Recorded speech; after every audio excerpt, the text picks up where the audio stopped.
Hi there, welcome to Ceevaluations. I'm so glad you took time out of your day to be here with me.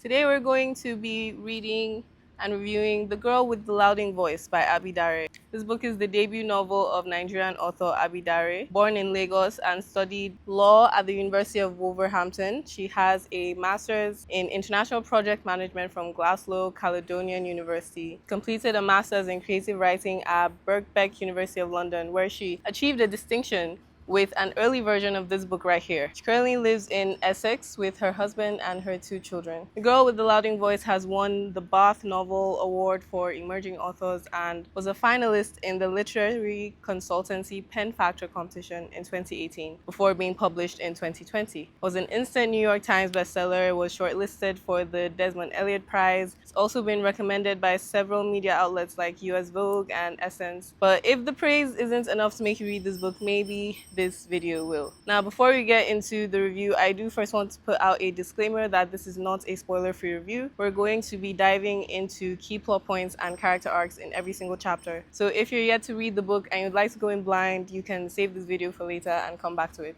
Please be aware that this book explores themes such as child labor and exploitation, gender-based violence, domestic violence, child marriage, sexual assault, and physical and emotional abuse. So let's dive into The Girl with the Louding Voice by Abi Dare. This story is made up of 56 chapters. I'll be breaking into three parts. Chapters 1 to 16, 17 to 36, and 37 to 56. And I'll explain why I chose this split after we finish this first part, so we don't run into spoilers too early and the conversation can flow naturally. We meet Aduni in chapter 1. She is 14 years old, living in Ikati village with her father and two brothers after the sudden death of her mother. Life has already changed too much for her age. Because her mother is gone, Aduni has been forced to leave school. Her father cannot afford her school fees, 7,000 naira.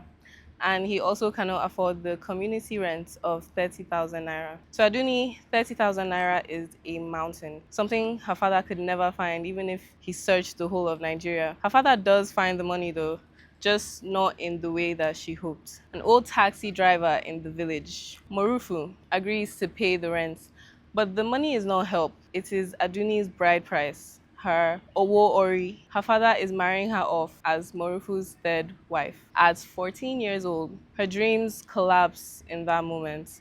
The dream of returning to school, of becoming a teacher, of earning her own money and owning her own car and a house, a cushioned sofa, all of it disappears with just one sentence. That night in chapter 2, Aduni lies awake on her raffia mat. She can't sleep. Her mind keeps asking questions her heart cannot answer. What does it mean to be a wife? How can she belong to a man with two wives already? Why would her father break the promise that he made to her mother? She remembers her mother, soft, loving, beautiful. She remembers her thick hair, her kindness, and her habit of giving even when she had nothing. Her mother once told her, Aduni, you must do good for other people, even when the world is not good. Now, as Aduni imagines her mother, again, the image changes. The rose she once saw her mother as is no longer bright. It is brown, trampled, ruined, just like the promise that her father could not keep. In chapter 3, we see how deeply Aduni loves her siblings. Even in her fear, she worries about Caius, her younger brother. If she leaves, who will take care of him? Born boy, their elder brother, is exhausted, distant, and worn down by life. Caius asks innocent questions.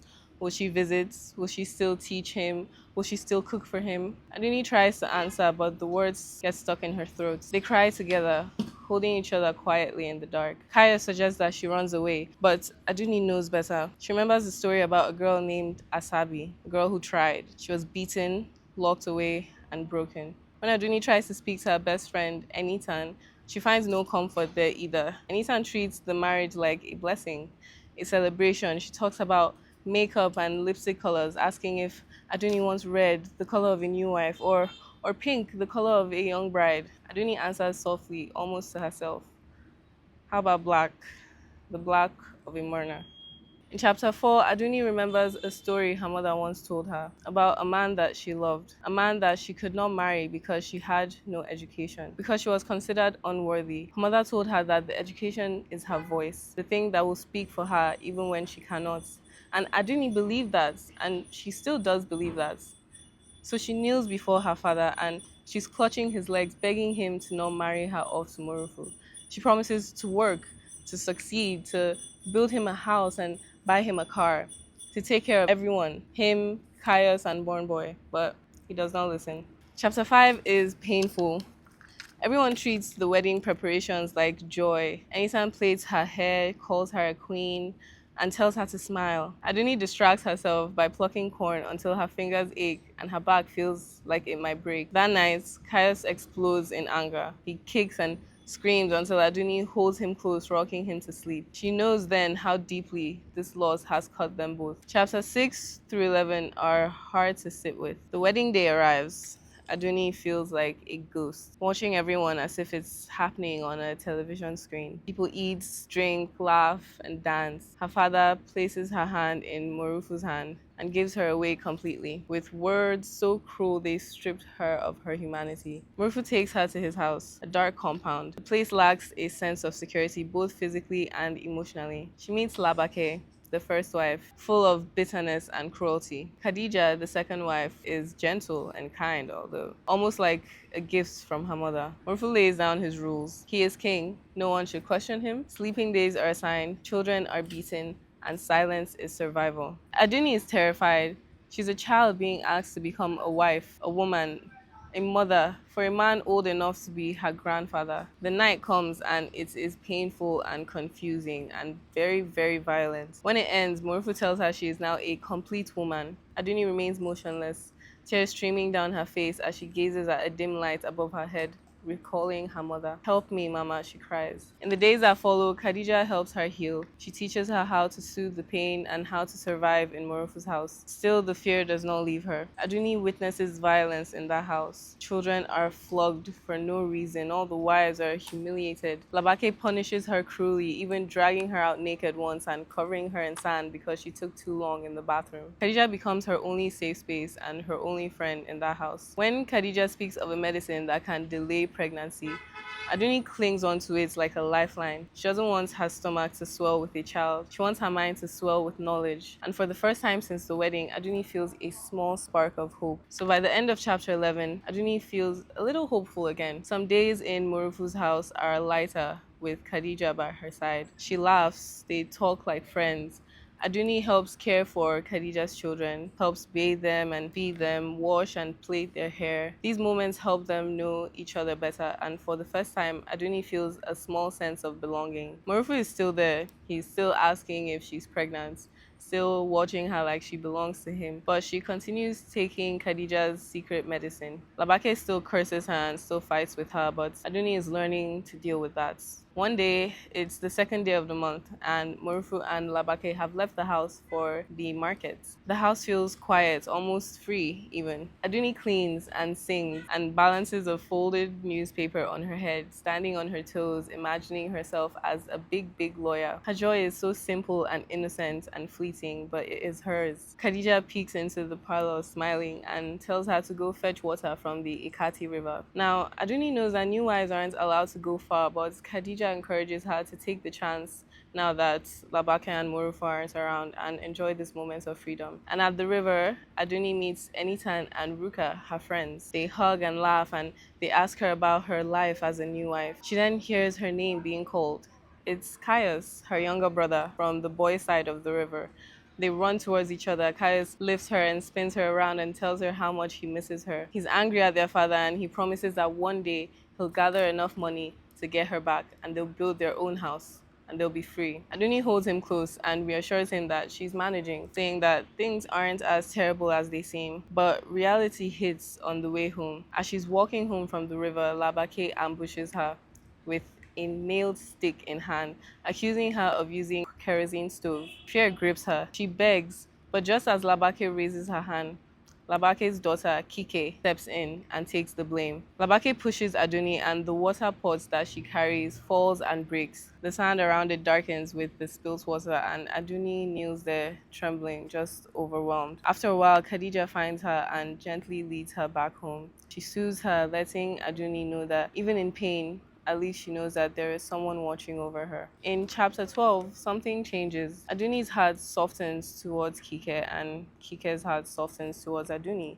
They greet each other now. They even share small talk. Kike tells Aduni that her father has found her a husband, an old widower, not a kind man, just a man seeking a young wife. Kike herself doesn't seem angry about the marriage, just resigned. But she teaches Aduni something vital. Even when everything else is taken from you, your mind is still yours. She encourages Aduni to close her eyes and imagine a life beyond these walls. Kike sees herself as a tailor, creating beautiful clothes. Aduni begins to see herself as a teacher, standing at a chalkboard with students sitting on benches learning from her. And for the first time in months, Aduni laughs.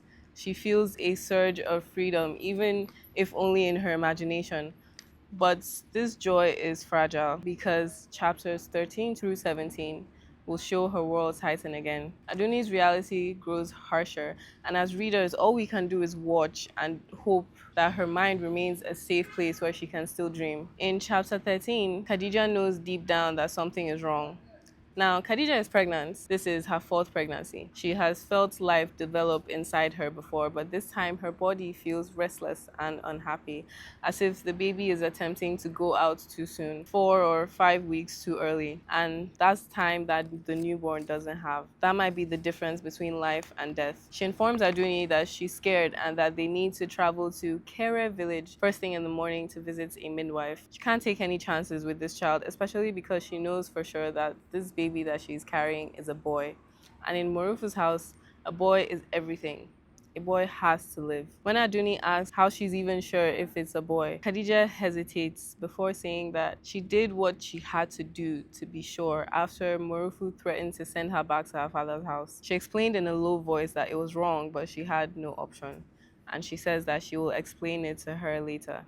But for now, they have to lie. They will inform Murufu that they're going to see Khadija's mother, and Aduni will go with them to help with the heavy bags. Aduni questions why they can't just say that they're going to see the midwife in Kere village, but Khadija gently cuts her off and tells her to listen and do what she says. So the next day is Kike's wedding to the old widower guy, and Murufu barely glances at them because he's so busy with those preparations. He only tells them to come back before the sun goes down, but none of them realize that this is the last time that they will all see each other alive. As they leave Ikati and head to Kere village, Khadija's body starts to break down.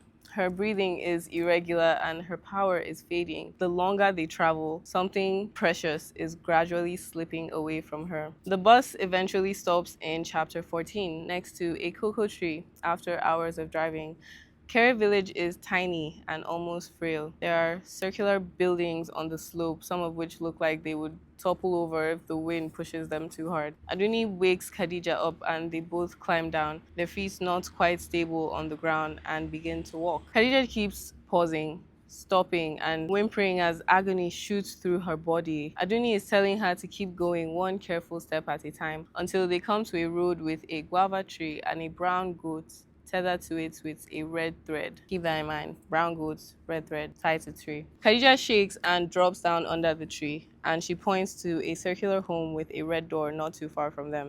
Her instructions come out slowly and unevenly, as if each syllable takes so much energy out of her. Aduni must knock 3 times. She should claim she is selling leaves and then turn around if a woman opens the door. But if a man opens the door, she has to ask for Bami Dele and indicates that Khadija sent her. None of this makes any sense to Aduni. She is scared and bewildered, but Khadija is sweating a lot and her face is tight from the agony and the pain. She begs Aduni to not ask her any questions right now and just do what she says. So Aduni crosses the street. She knocks once, nothing.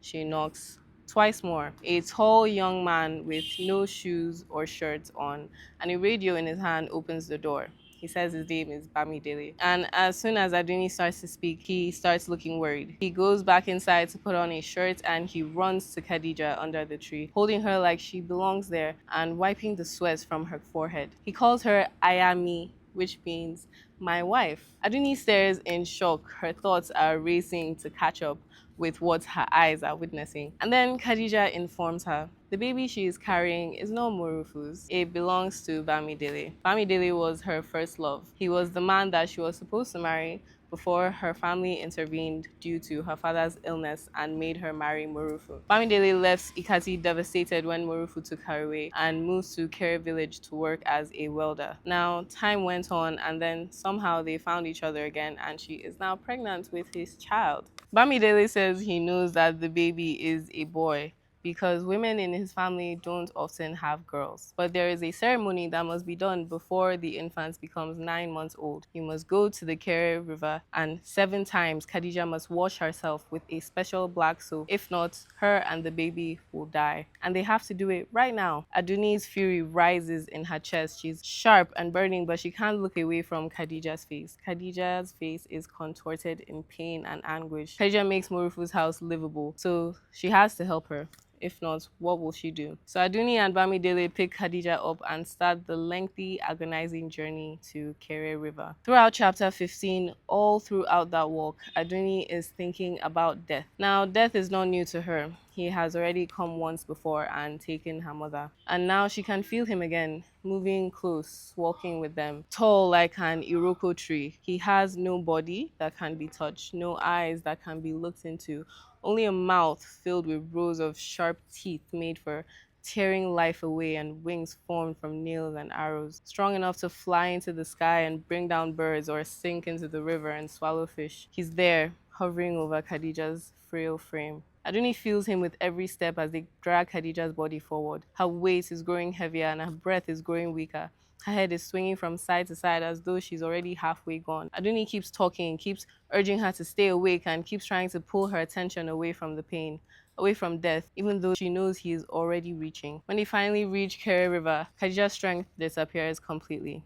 Her body goes limp, drained of whatever energy was holding her upright. Aduni lowers her to the ground and her hands are shaking. Her heart is racing. Nearby, 2 young girls, twins it seems, are drawing water into a clay pot by the riverbank. A fisherman is in his canoe casting his net again and again into the water, unaware of what is unfolding only a short distance away. Aduni wants everything to be done quickly, the ritual, the washing, anything that will keep Khadija alive. But Bamidele says he must go back for the special black soup. Aduni doesn't understand. Like, the confusion sits heavy in her chest. Why would he not bring it with him? Why would he leave now when Khadija can barely breathe, when death is already so close? But still, he turns and he leaves. Minutes pass. Aduni grips Khadija's hand, holding on as though that alone might be enough. The twins approach and ask if they're all right.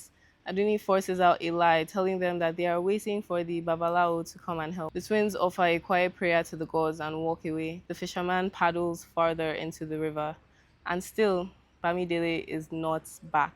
Only Aduni remains with Khadija, her unborn child, and death standing close enough to touch. Aduni tries everything she can think of. She talks. She sings the same loyal song that she was singing earlier that morning. She pleads and begs Khadija to stay awake and hold on just a little longer. Khadija asks about Bamidele. Aduni does not know how to answer. She does not know how to say that he has gone and he is not coming back, it seems. Khadija lets out a sound that does not sound human, a guttural cry like an animal trapped and cornered. And then she looks at Aduni one last time. Her voice is thin now, almost gone. And she says, Aduni, take care of my children. Aduni holds her cold hand, shaking her shoulders, telling her no, that they will do it together. They'll fight Labake together and endure Morufu's house together and survive together. But death has already made his choice. He takes a new bride and he takes her child too. Khadija is gone and Bamidele never returns. Chapter 16.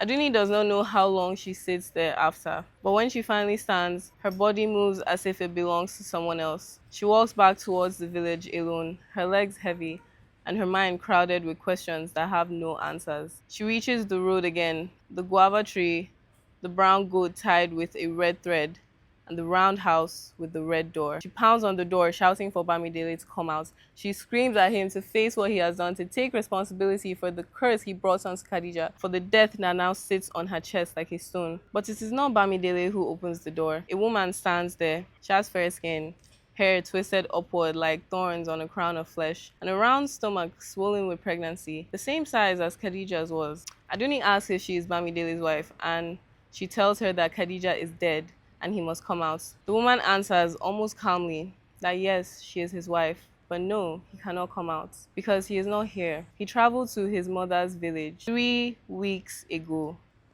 The words make no sense. They collide in Aduni's mind and they refuse to settle. He just opened this door this morning. He helped carry Khadija to that river. He held her and he spoke to her. It can't be true. Aduni moves forward, ready to force her way inside, ready to see for herself, but the woman suddenly shouts one single word. Ole. The word carries weight, okay? It's not a question or an accusation. It is a command. It is a sound that tells people to stop thinking and to start chasing, especially in Kere village. Another man steps out of the next house when he hears the word. He hears it and he repeats it, and more voices join in. People begin to close in from every direction. Aduni looks up and sees death again, but hovering over her, watching her. She tries once more to call Bamidele's name, but her voice is swallowed by the cries of Ole, thief. Someone is holding something rough, thick, and brown, a stick. Someone carries a tire. Someone carries gasoline. There are now 4 people closing in on Aduni, on the one thief. Aduni closes her mouth. She grips her chest, and she runs. Congratulations, we've done 1/3 of the book. So I want to say, yeah, remember when I talked about, like, remember the red thread and the goats tied to the tree and the fact that the door was red in the village? Bamidele is a babalao. Bamidele, this is like me, yeah. This is me reading the book. This is what I think. Bamidele is a babalao who has a wife. He wanted his wife to be safe, so he somehow sacrificed Khadija's baby. That's what I think. Like, it's not clear, yeah, because obviously in the book it's literally just like he carries Khadija. He helps Aduni carry Khadija to that river. It takes a while. It takes like almost 15-20 minutes to go to that river. There's no way Aduni could have carried Khadija to that river by herself. There's no way. So I feel like Bamidele was there, but he also wasn't. The twins were an omen, because twins sometimes are like, I don't want to say, because they were considered bad, like back in those days, like having twins was considered a bad thing. So I feel like that was an omen. I don't think the wife is lying. I don't think the wife is lying. Because Aduni was trying to barge into the house, go and look for him. But I don't think the wife was lying, because when you read the book, yeah, the wife is she's very gentle, she's very calm. She doesn't seem like she's trying to hide anything or seem suspicious. She literally opens the door and she's confused why this little girl is in front of her door asking about her husband. Bamidele is a babalao. That's what I think. That's my theory. That's my theory, guys. Bamidele is a babalao. That's what I'm saying. There's no way Aduni would have carried Khadija to that river by herself. She wouldn't know the road. Exactly. She wouldn't know the road. She wouldn't know the way. There's no way she would have carried it by herself. Like, oh my gosh. Oh my gosh. So we'll continue chapter 17 to 36 in the next video. This book is crazy. I feel like I had to stop at this part because by this part, yeah, I had a lot of theories. I had a lot to digest. Obviously, Aduni's story is very sad. We have her getting married off at 14 just because her father could not pay community rent and pay for her school fees. She can't go to school. She's a child bride, basically. The third wife. The guy is trying to get her pregnant, and it's nasty. It's so nasty. So I really want to see how this book goes. I mean, I already know how it goes, but I can't wait to share with you guys, to have like theories and different discussions about the whole thing. So yeah, thank you so much for watching this video. We will do the rule scale at the end, like the third part. This is just like part 1. Don't forget to like, comment, and subscribe. Please comment.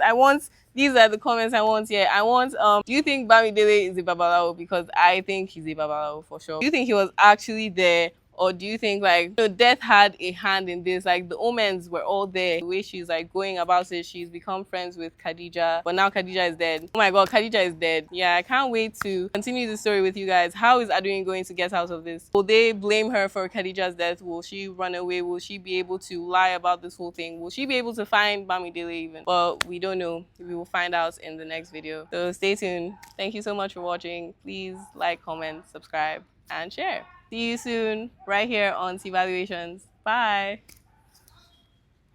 Bye.